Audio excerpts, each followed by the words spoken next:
It's the SNL Hall of Fame podcast with your host, Jamie Dew, Chief Librarian Thomas Senna, and featuring Matt Ardill. And now, curator of the hall, Jamie Dew. All right, yes, we are back for another week here on the SNL Hall of Fame podcast. Please wipe your feet before entering this sacred ground. We are 3 episodes deep. We are 3 deep. So put on your 3 deep glasses and get ready to be shocked and awed with the SNL Hall of Fame podcast. This week on the docket is Mr. Tom Hanks being nominated by Darin Patterson as host in the host category. This seems like a lock to me. This seems like a slam dunk lock to me. But when it comes down to it, it's all going to matter how you vote. So make sure to register to vote. You'll see it on any of the links coming out. But once you register, you'll be set. We'll send you an email when it's time to actually cast your votes. And we'll go from there. Speaking of going from there, let's head right over to our friend Matt Ardill for Matt's Minutia Minute. Matt, what are you saying this week, buddy? Hey, Jamie, thanks for having me back again. It's awesome to be here to talk about America's dad, Tom Hanks. America's dad, it's funny you say that because to me, he'll always be Uncle Ned. Yes, yeah, with his tragic substance abuse problems. That's like the darkest turn in a sitcom at my early ages. Oh my God, I can't believe this is going on right now. Poor Michael J. Fox. Yeah. Tom Hanks, first time hosting was December 14th, 1985. That's season 11. That is the infamous post-Dick Ebersol year where we had Robert Downey Jr. and Anthony Michael Hall. Randy Quaid. Very weird time. Yeah. A lot of people don't realize he originated the 5-timer. He was the first 5-timer. I remember that episode. I remember watching it. He became a 5-timer December 8th, 1990, season 16. That's the Mike Myers, Dana Carvey, Phil Hartman era of SNL, where I know a lot of people my age insist that is the best cast.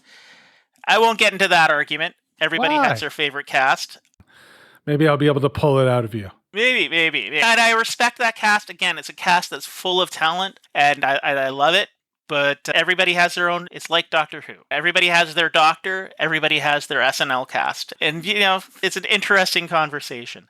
He most recently hosted April 11th, 2020, it's the season 46. And that was the COVID at home episode. Right. He had just recovered from COVID himself. Yeah. He's done 10 episodes in total. Wow. With some great sketches like Black Jeopardy, Knights of the Realm, big outtakes, and a lot of people's fan favorite character, David S. Pumpkins. Love him. Pretty seasonally fun character.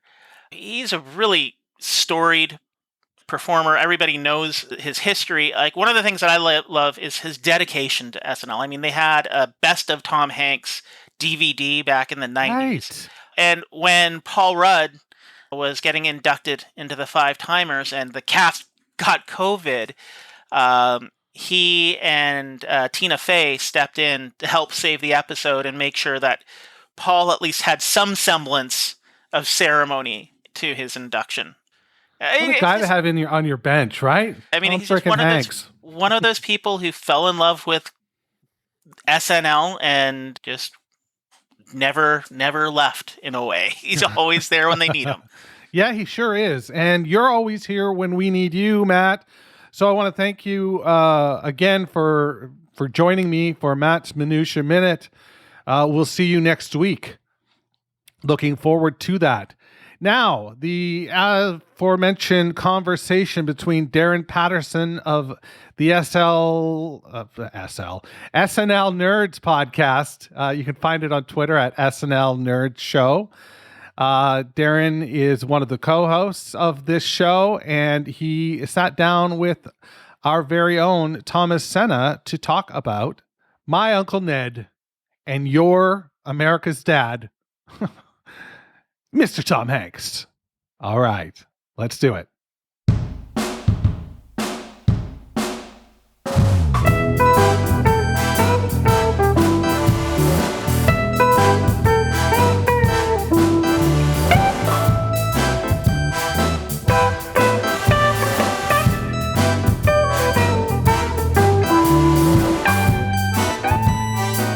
Darin Patterson from the SNL Nerds podcast. Thank you so much for joining me today to talk about a great host in Tom Hanks. Thanks for having me, Thomas. Good to be here as always. Good to be here. Yeah, sure thing. So Tom Hanks, his first SNL hosting episode was December 14th, 1985. Around that time, he was maybe in a lot of different movies and kind of a different actor than maybe a lot of people know him today. So can you describe Tom Hanks as an actor around that time and maybe how he fit into Hollywood in the late 80s and early 90s? Yeah, like around, well, I mean, when he first was on his first SNL appearance in 85, he was mostly known as a comedy guy. Like he'd done like a lot of, sitcoms. Like I think he did an episode of Family Ties, Bosom Buddies was kind of his claim to fame. Yeah, that's right. Bachelor Party, Splash. You know, he'd done like a ton of comedies. The Money Pit, stuff like that. He wasn't really. He really hadn't dabbled into dramas just yet, but he was just kind of known as like a funny every guy, like an average everyman, likable, affable, and just a funny dude. And it wasn't until later on, like in the late 80s, early 90s, that he kind of switched more into more dramatic roles, like Big, Philadelphia, and stuff like that. Yeah, exactly. But at the time when he was hosting the show, he was mostly just like, oh, it's a funny guy. Yeah, exactly. That's why SNL approached him to be the host in the first place, is because they saw that he had these comedic chops, I'm sure. And his first hosting stint was pretty interesting to me. It was in season 11, which was, quite frankly, a pretty bad season. Yeah. It was a pretty infamously bad season, but his episode might have been one of the top 2, possibly best episodes of that season. So right away, we saw him have a rapport with especially John Lovitz in that first episode. Something I want to bring up is the stand-up comedians. Oh, yeah, yes. that Hanks and them did. So do you remember that sketch in particular? And then we could kind of go into his early work on SNL, like wherever you want to take it after that. Yeah, sure. The stand-up comedians was pretty fantastic because it was basically like them in the locker room of a club, and it's like comedians like talking, but like they're sort of talking like stand-up comedians doing their act. Hey, Keith! Hey, Keith! Hey, how's everybody doing tonight? Okay, great! Hey, it's great to be here! Hey! Listen, excuse me, everybody, but hey, I'm gonna have a cup of Java. Keith? Hey, Paul. No thanks. But they all kind of talked like Seinfeld talk, which was weird because like this was, I mean, I'm sure Seinfeld was around, but like this is before Seinfeld was like, was like super well known. Like I don't think he was quite in the public eye or in the zeitgeist. Like this is long before his NBC show. So so Tom Hanks and John Lovitz and I believe Damon Wayans too was in the sketch. Yep. Yeah, for all of them to be like, hey, I want to know what's going on. Hey. Like, for them to talk like that in this whole sketch, like, it felt like a sketch that only, like, comedy nerds would get. But, it's still really, and of course, I'm a comedy nerd, so I love the sketch. But yeah, it felt like they just put in this sketch that, like, only maybe a few people would get, like, only a few people who really knew stand-up comedy would like. But yeah, and I think Tom Hanks was a comedy nerd too, and I'm really glad that like in a sketch like that or some of those earlier sketches, he really was able to flex his comedy nerd muscles and do, like you said, like a Jerry Seinfeld. Like, they didn't explicitly, of course, they're not going to say it's a Jerry Seinfeld impression, but that's, Right. That's the cadence that they were definitely going after. And so, yeah, it's like he and Lovitz just had this such a good rapport and everything. They also did Girl Watchers. That's one of my favorites. That's like a sketch me and my co-host John Trumbull. We I think that's one of the things like we first bonded over. I love of that sketch where it's literally just like two kind of loser guys in members only jackets, and they're talking smooth to each other like about girls going by, like, hey, she looks pretty good. Here she comes. And then the girl would walk by and be like, and there she goes. There's no way she would look at me. Like, it was weird because like they were tearing themselves down, but saying it in this weird voice, this way of how, like, this is a smooth voice they were putting on about how girls just don't want them. Yeah, so it was like that. About that. It was like that voice that they would use to catcall, trying to put on a smooth voice, but then they wouldn't drop the voice when they were shot down. Exactly, and that's something I can relate to quite a bit. Me too. Like in my younger days. Yeah, definitely. Same with me. They also did the stand-ups again with Dennis Miller this time. So it was popular enough to that became a recurring sketch officially in that second episode. Yeah. Anything else from maybe that earlier batch of episodes that stood out to you? There was this one sketch they did, like, I still kind of think about it. That I forget. I'm not sure the name of it. But it's called. I think they said the term like "Poor Steve" in a lot. I guess it's called like a "Poor Steve" sketch. It was basically with Tom Hanks and Joan Cusack, if I remember. And they're in a restaurant, and then like the two of them having conversation. They're a couple, and the two of them have a conversation about. It gets macabre, but like they talk about like what would happen if Joan Cusack died, and then he would be heartbroken. Jeez. And like all the women would be like, "Oh, poor Steve," and then like, I'm not doing it right, but like, if you look up the Poor Steve sketch, there's something about that sketch that was really funny because like it was a sketch where like Tom was like really anchoring it and showing off his like sort of comedic chops, and it was kind of dark type of humor, but it was also he said it in a way where it was like pretty relatable and pretty funny. I think Terry Sweeney was in that sketch as well.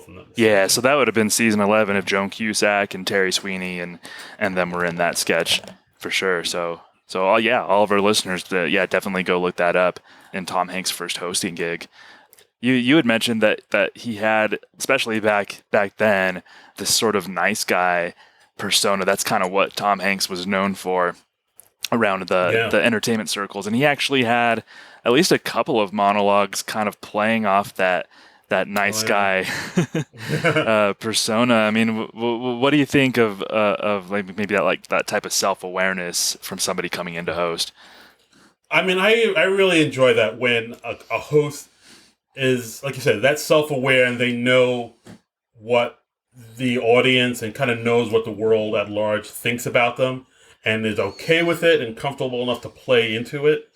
Like I still think about like when Dolly Parton hosted the sketch and like they made, they basically made like her cold open was basically about her big chest, which it's something everybody always talks about. So like the fact that she's like, yeah, I know, I got these big ones, so like we could just make fun of it, and like the fact that like they're that aware and they're okay with maybe taking digs at themselves a little bit. I mean, I find that like super endearing and super likable, and the fact that they don't take themselves super seriously, I think, is something that a lot of people just really find very very charming, and like that's how it's a good way to sort of win over the audience, where you're like, oh, they know how they're perceived, and they're okay with making fun of it. All right, I like this person.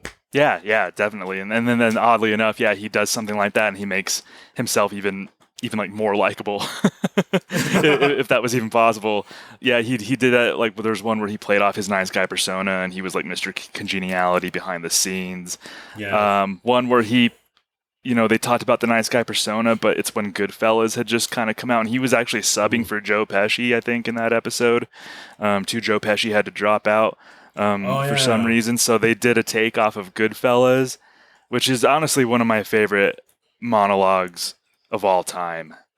I believe it was Phil Hartman who told Tom Hanks that he was funny. Funny? What do you mean funny? Funny how? How am I so funny? Just, you know how to tell a story. No, I don't know. You said it. How do I know? You said I'm funny. Why am I so funny? What is so funny about me? You tell me. Tell me. What is so freaking funny? Then Chris Farley and Tim Meadows, Mike Myers, and Kevin Nealon were just kind of looking on, kind of like nervously. And it was just so perfect. I don't know. Like, I just love how Tom played off of that so much. Right. I do remember that. That was pretty fantastic. Yeah. So before we get in more into his sketches and whatnot, I should ask you, like, as a big, SNL nerd, obviously, yourself, when you watch the show, what do you look for in a good or great host? Oh, wow. Good or great host. I mean, I look for somebody that's able to work well with the cast, able to sort of, like who can basically sort of maybe blend a little seamlessly within the cast, who's able to bounce back and forth with the rest of the cast members, and basically just services the sketch. I try not to look for somebody that like maybe tries to take over the sketch or make it about them, or maybe plays the sketch in the wrong tone. Because I have seen that quite a bit, where like some hosts aren't quite saying the lines right, or acting in a way that's sort of different from where the sketch is going, and like that always really turns me off. Like I always look for somebody who has a good sense of humor, can be very loose, is willing to go for it, and just is able to sort of bounce off the other cast members and just service the sketch. Basically, what I look for. Yeah, when I've posed that question to people, they haven't brought up the understanding the tone of the sketch part that I think that you just did, and that makes so much sense. I had never even thought about it that way. That you're right. You do see some hosts who are game, and they want to play and have fun, but you can tell that they just don't quite pick up on some of the tone and nuances that's happening. So it's like rare. It's pretty nice when you get a host that does. That's always well put. Like sometimes it happens, like when you see a dramatic actor and they don't do that much comedy. So like when you put them in a comedic sketch comedy show, sometimes they don't quite get the humor, and it's kind of off sometimes. So like things like that can happen a bit, or even like an athlete, when you have an athlete on and they don't quite know how to approach this joke, or how to tell this joke, or how to hit the punchline, like it can really take the whole thing down. Yeah, exactly. And you're absolutely right with athletes, especially. Yeah, that can happen. Well, actually, I'll put an asterisk, with the exception of wrestlers, and that's because wrestlers, there's usually a bit of performance and acting within it. Exactly. So like wrestlers are usually pretty good, like like John Cena or The Rock. Right. But like other athletes, it can be kind of touch and go. Yeah, I completely agree. So one of the things that stood out to me that I made note of too, and I'm sure you'll remember these from his earlier episodes, is Mr. Short-Term Memory. So what kind of, I guess, memory do you have of Mr. Short-Term Memory? It's a character that once you hear Mr. Short-Term Memory, you already know what the joke is. And it is something where the joke can be played out kind of quickly, because it really, I guess, no, I don't want to say it doesn't go anywhere, but it's like once you get the joke, it can go, the well can run dry kind of quickly. It had the danger of that.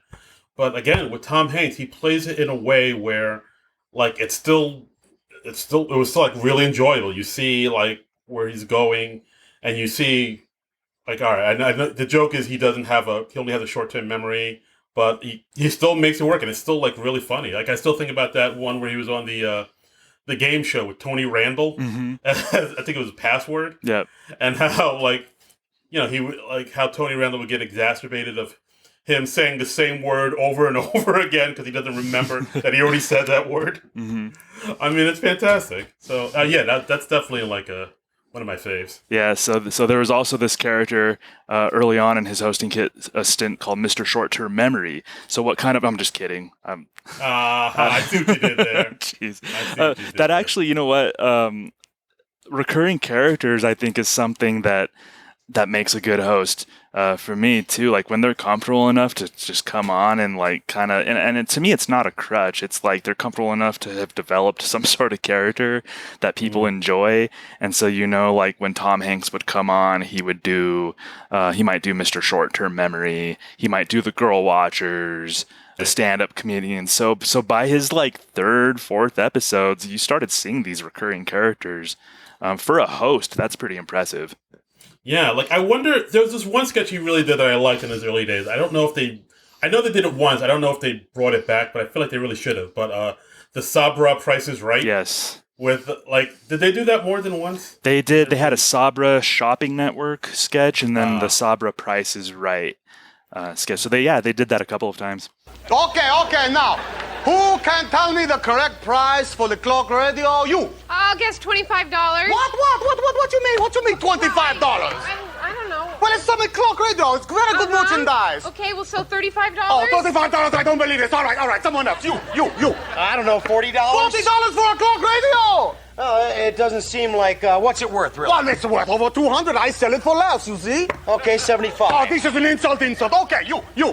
So it's more than $75? Yes, look, at least $150. And how about $80? All right. $80. It's good. Okay, congratulations. But yeah, that was one of my favorite ones, just because if you live in New York City, you know how it is to haggle over prices about things. So just taking that format and putting it in a sketch, and I don't know, that's one of my favorites. I really get a kick out of that. Even to this day, me and my friends would be like, "Oh, this isn't even a CD player; it's a child's bank."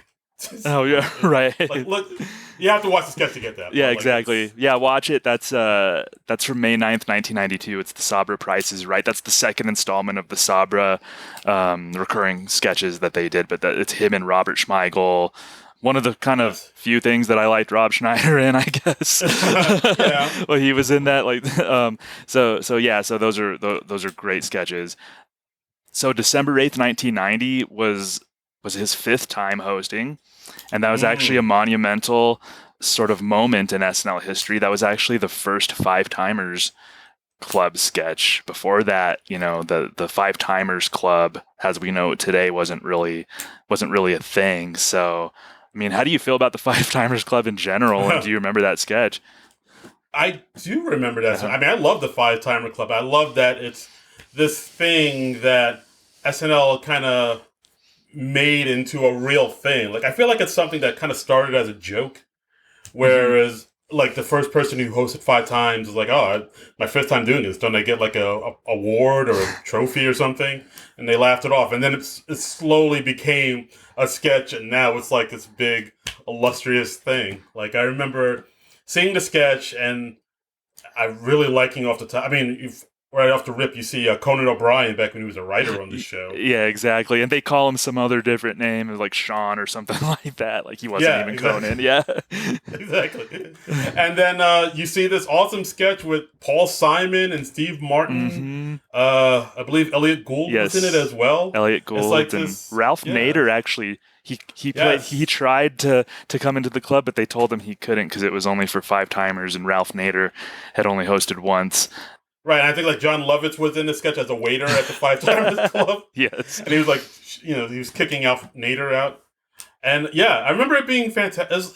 It's almost like an Avengers type of thing where you see all these other past guest hosts, coming into this one universe for this one sketch. It was, I don't know, I really got a kick out of it. Yeah, I'm glad that it started something that I just love, that there's just like that thing that exists in this SNL universe that we all have that started back in 1990, that we're all SNL nerds and we all watch the show, and we have this 5 timers club thing that just exists, that I think it's fantastic. I'm so happy that Tom was game to do that and Steve Martin came in, and yeah, it just started a wonderful thing. Right. Yeah. No, absolutely. Yeah, I think so. To end kind of because before the show I kind of said that I think you could view Tom Hanks' hosting stints into maybe like 2 or 3 different segments. And so we get to his 6th hosting stint, which was May 9th, 1992.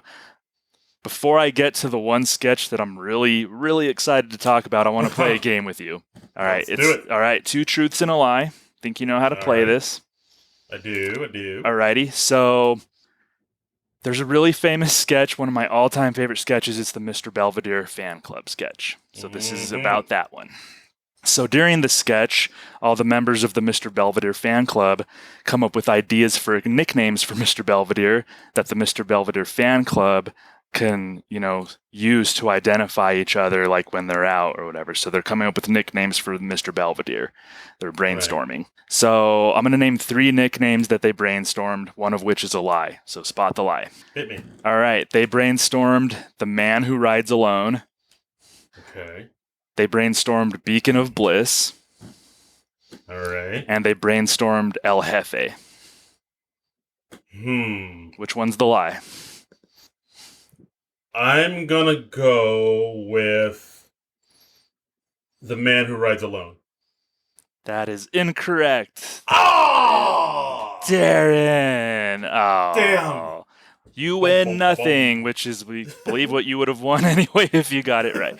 So in this sketch, they came up with the man who rides alone, Beacon of Bliss, and El Jefe was the one that they didn't come up with. Oh! Yes. Dagnabbit. And so bonus, actually, try to get this back. I don't know if you remember the nickname they actually agreed on.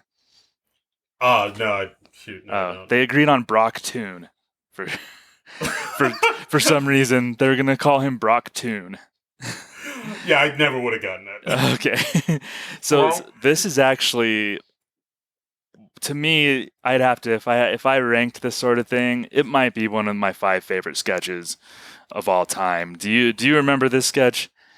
I do. I do remember just because it was just so odd and dark and random.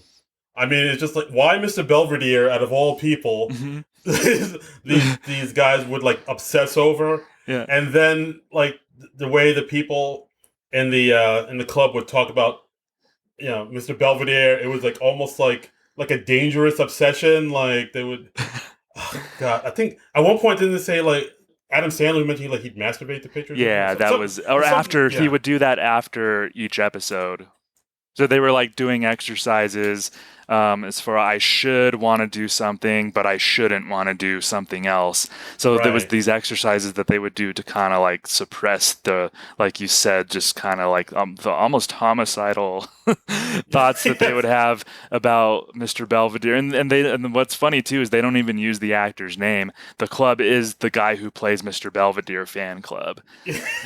So they don't. Even that's fun. Yeah, exactly. And I just remember. And so Tom Hanks in that sketch, he plays the leader of the club, who's up there. He's the president of the club, and he's presiding over it and calling on people and everything like that. And that was to me, it was such a weird, dark sketch. But Tom was such a good straight man in that sketch. As much as that sketch could have had a straight man, I think Tim Meadows was a straight man in that sketch too. But Tom, just because I know Tim Meadows, he was the guy who accidentally walked into the club. Is like, he just hung around. Mm-hmm. So he was like sort of our view into this odd club of people who don't even know Mr. Belvedere's the actor's real name. They just call him the man who plays Mr. Belvedere. Exactly. And then at the end of the sketch, it ends with Tim in a giant jar. Exactly. Yeah, that'll show you if you haven't seen that sketch. That'll tell you that where it's hit. It's not a huge spoiler. It was 30 years ago, but yeah, Tim Meadows ends up in a big glass jar. Yeah, it's. I remember that. I remember seeing that. I was like, "Whoa, that is weird." Like, if you watch that looks like something that would be in like the Dana Carvey show, like years later. Yeah, I loved it.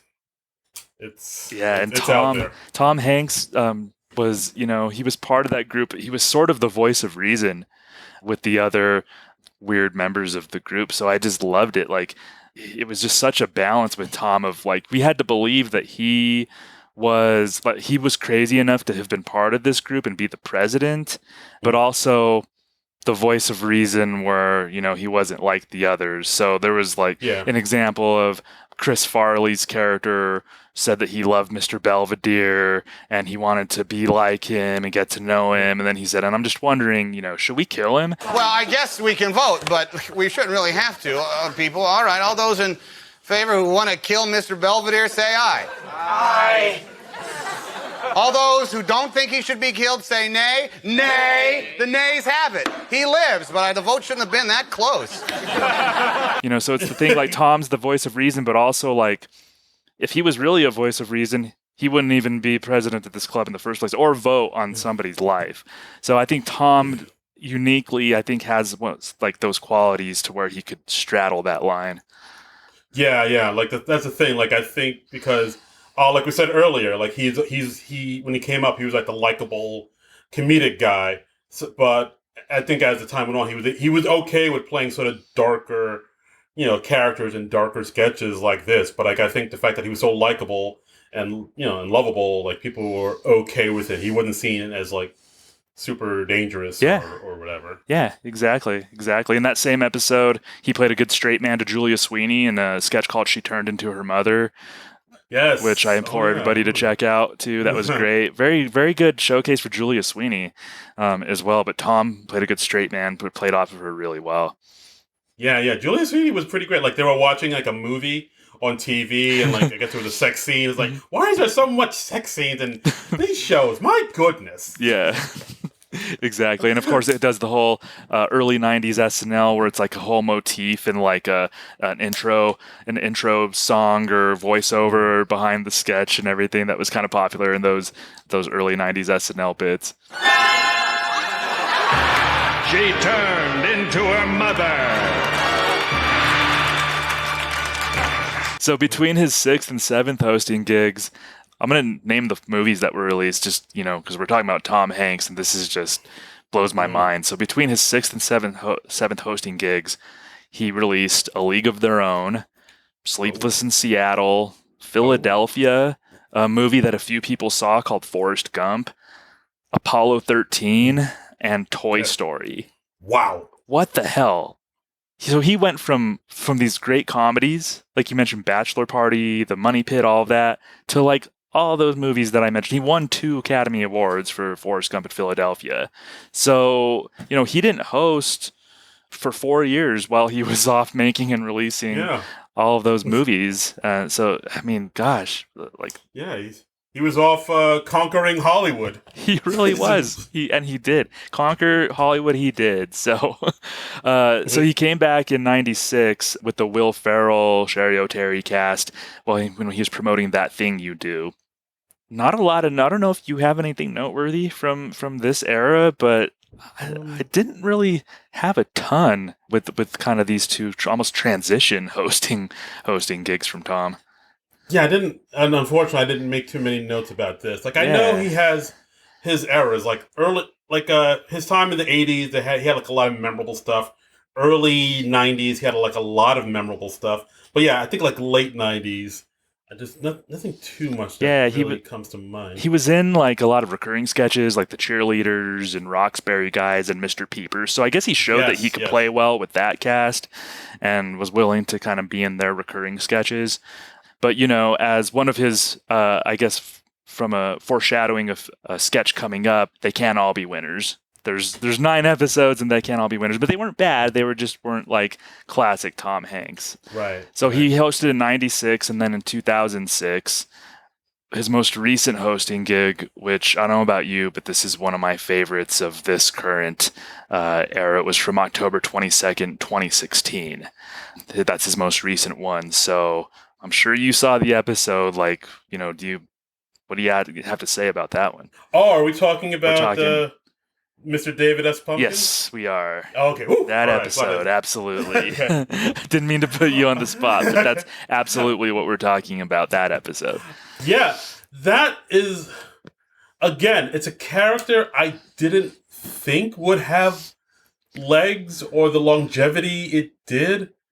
But, I mean, if you look back on it now, it's you can kind of see it. It is a very, nonsensical sketch where these people going through this, haunted house, amusement park ride, and then it just one of the scary one of the people that are trying to scare you in the ride is Tom Hanks in this orange pumpkin suit with like curly black hair and a white widow's peak going through it, and it's very bizarre and kind of like, what is this?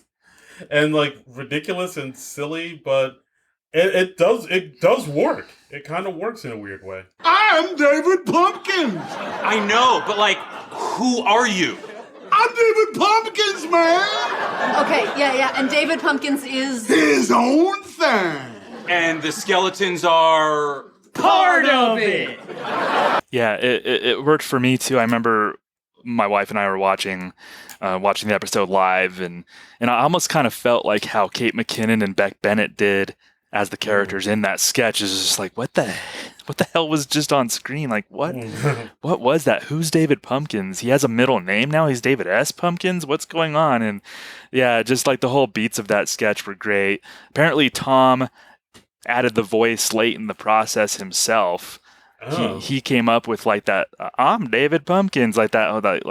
That David Pumpkins voice. I don't do impressions, but he came up with that. He came up with that David Pumpkins voice late in the process. That was written by Mikey Day, I believe. Streeter Seidel and Bobby Moynihan, I believe, were behind that. And Tom, I mean, he thought that was a weird character, which it was, but he put just his little Tom. He sprinkled just a little bit of Tom Hanks on it with that voice. Right.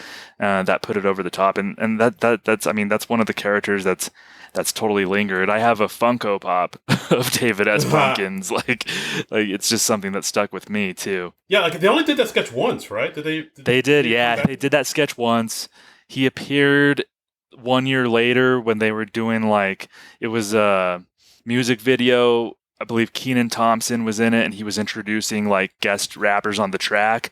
And so It was all these guest rappers on the track, and then Tom Hanks appeared as David S. Pimpkins on the song. So that was his only other SNL appearance. Of course, they did the Halloween special, the animated one the next year, which I kind of liked. I had a soft spot for that.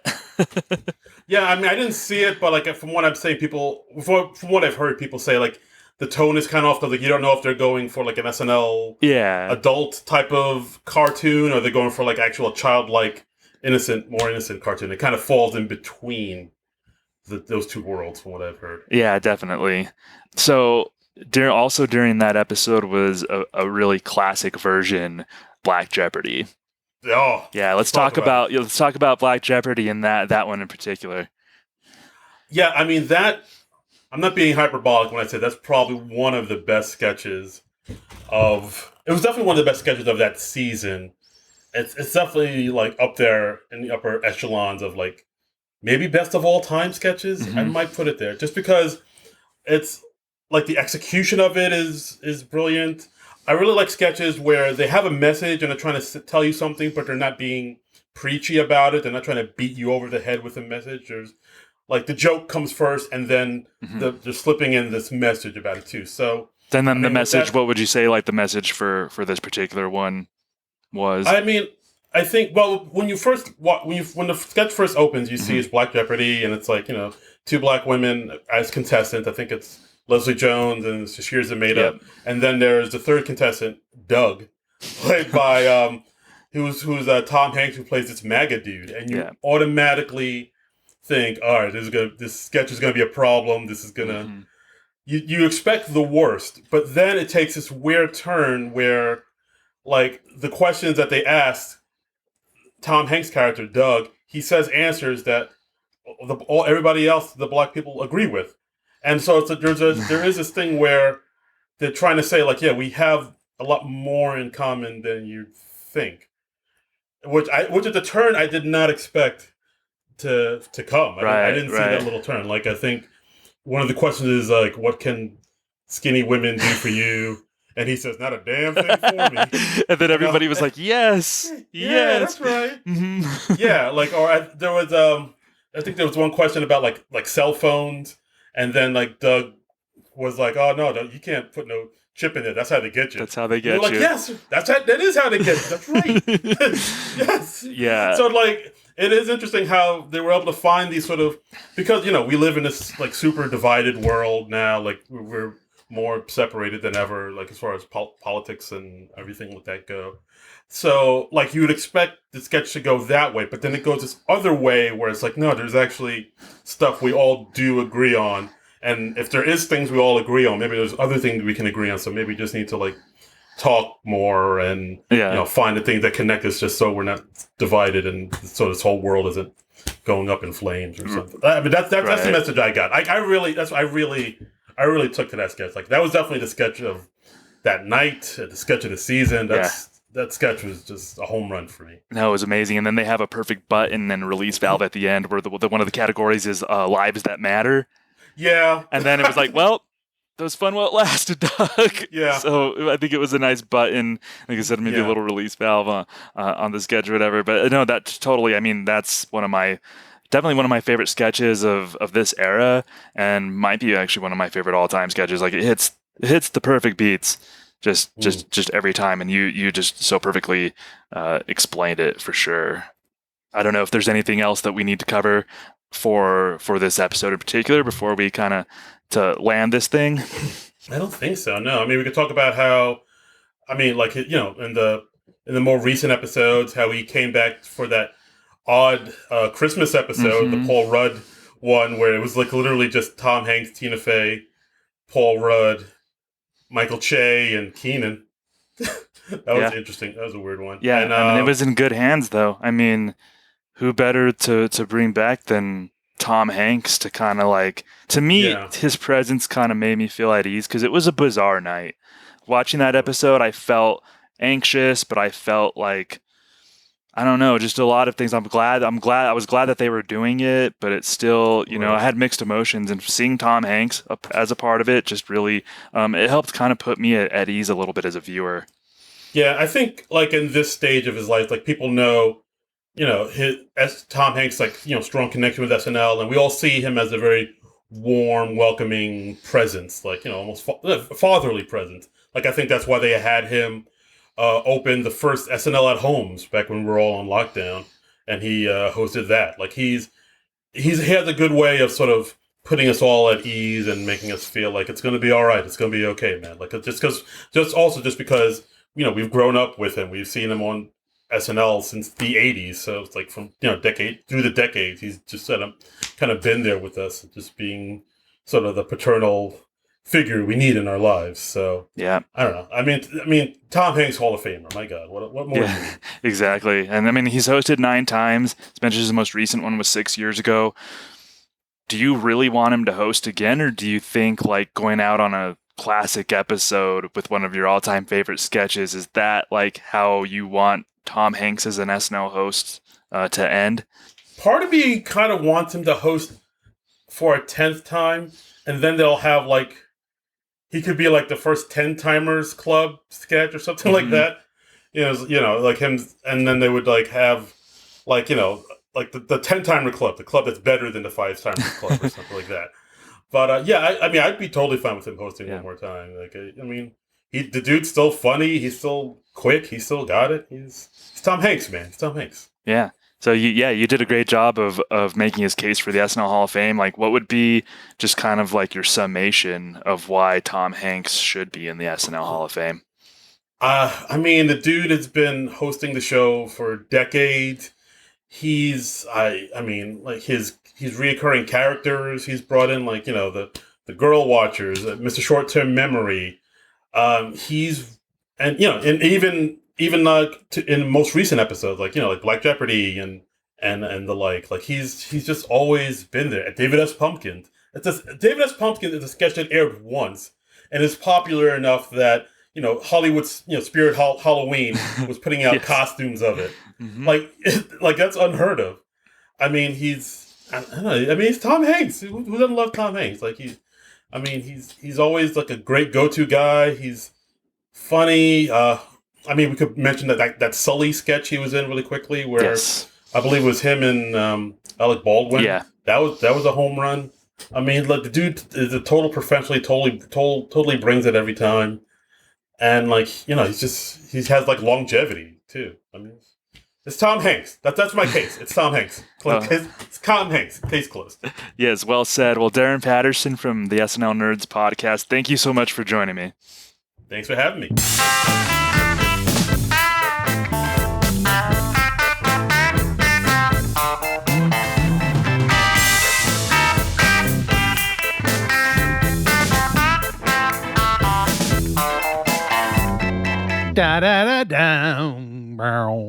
All right. Thank you so much, Darin. Thank you so much, Thomas. That was a blast. It only furthered my thinking that this guy is a lock. He's got to be a lock. It's case closed. But in case you needed any more evidence, Darin left a sketch behind that we are going to play for you right now. It is a Black Jeopardy featuring Tom Hanks, and we'll go to that right now. This is Black Jeopardy. Yeah, what up? Welcome to Black Jeopardy, the only TV game show where the audience is in church clothes. I'm your host, Darnell Hayes. Our contestants are Keely. Hey. Shanice. Okay, now. And Doug. How are you doing, sir? Oh, man. Doug, you sure you ready to play Black Jeopardy? They told me a fella can win some money, so let's win me some money. Get her done. Well, I admire your confidence. Let's see our categories. We got big girls. I don't know. You better. I'm gonna pray on this. They out here saying, and as always, white people. Okay, Keely, you're our returning champ. You pick. Okay, let's do You Better for 200. Okay, the answer there. You need hot sauce, duck sauce, soy sauce, and safety pins. Keely. What is You Better Take Your Ass to the Kitchen and Look in the Packet Drawer? Yeah, the packet drawer, yeah. Yeah, every kitchen's got one, you know. Okay, let's stay with You Better for 400. Okay, the answer. Your job wants to take $40 a month out of your check for a 401k.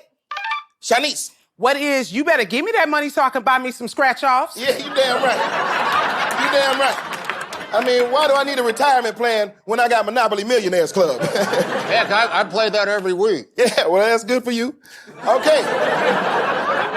The board is yours, Shanice. Let's go with They Out There Saying for 200. Okay, the answer. They out here saying the new iPhone wants your thumbprint for your protection. Oh, okay then, Doug. What is, I don't think so. That's how they get you. Yes! Yes! That's it! Yes, I don't trust that. Me either. No, I read that go straight to the government. Well, that is not bad, Doug. The board is yours. Well, let's go over to, I don't know, for 4. Okay, the answer there. He says his dog doesn't bite. Shanice. What is, I don't know, he got teeth, don't he? Yeah, that's it. Anything with teeth, you know. Anything with teeth. Let's stick with, I don't know, for 6. Okay. Caitlyn Jenner says she belongs on the cover of Essence magazine. Keely. What is, I don't know. You can't do everything. Yeah, that's right. You know, I mean, there was a time. Absolutely. You know, there was a time. Oh, yeah, I remember, yeah. Okay. Let's go to They Out Here Saying for 8. Okay, the answer there. They out here saying that every vote counts. Oh, Doug again. What is, come on, they already decided who wins even before it happens. Yes! Yes! Yes! Man, the Illuminati figured that out months ago. That's another one for Doug. Okay, we're doing it. Let's try, They Out Here Saying for 6. Okay, they out here saying this movie doesn't deserve an Oscar. Keely. What is Tyler Perry's Boo a Madea Halloween? Yeah, absolutely. Absolutely. You know, when that man puts on a moo-moo, I'm just transported. You know, I got to tell you, I love those movies. I bought a box set at Walmart, and if I can laugh and pray in 90 minutes, that is money well spent. Oh, you know what, sir? I really appreciate you saying that. I like that. I really appreciate it. Oh, no, that's all. It's all good. All right. Yeah, no, it's all good. It's all good. Trust me, it's all good. Okay, yeah, it's all good. Okay. Keely, it's your pick.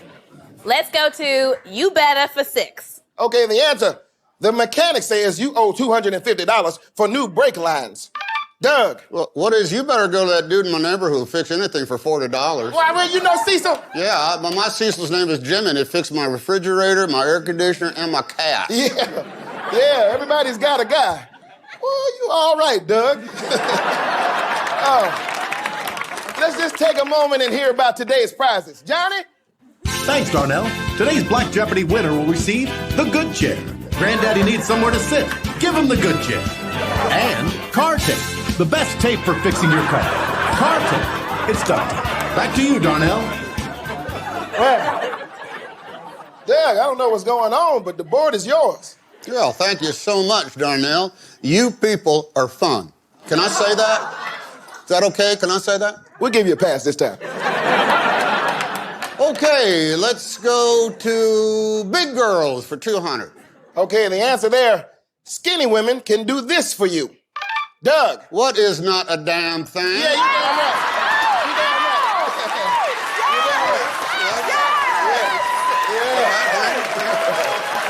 right. Yeah, because, my wife, she's a sturdy gal. Yeah. That is my man right there. Yeah, go Doug. Go Doug. Go, Doug. The sound of the broom hitting the ceiling below us means that the party has to stop. But, Doug, I have to say it has been a pleasure. Well, right back at you, my brother. All right, well, let's take a look at our final Jeopardy category. Lives that matter.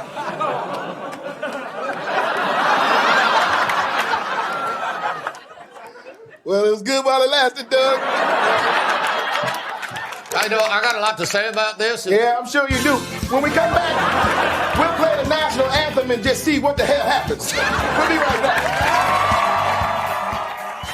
All right, so that is the final. This is you can't say nail in the coffin, when you're making a positive argument, can you? Nail in the coffin seems so negative.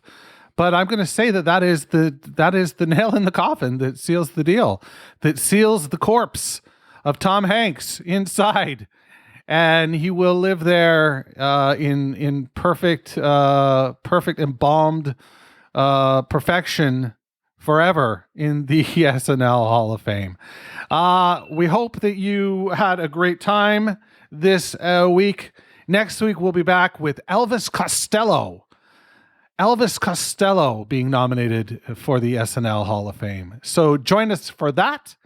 And of course, Flashback Friday is coming up, where we highlight several of the candidates that are remaining on the ballot from last season, so you can refresh your memory with that. Please follow us on social media and do me a favor and rate and review the show as well. Until next week, everybody, enjoy yourselves, stay safe, and please turn out the lights. The SNL Hall of Fame is now closed. Thanks for listening to the SNL Hall of Fame podcast.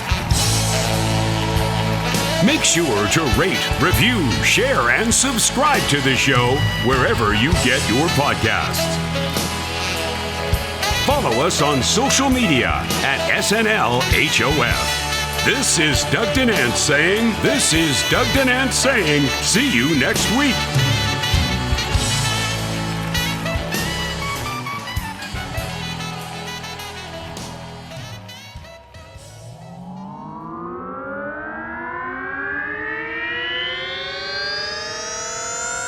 To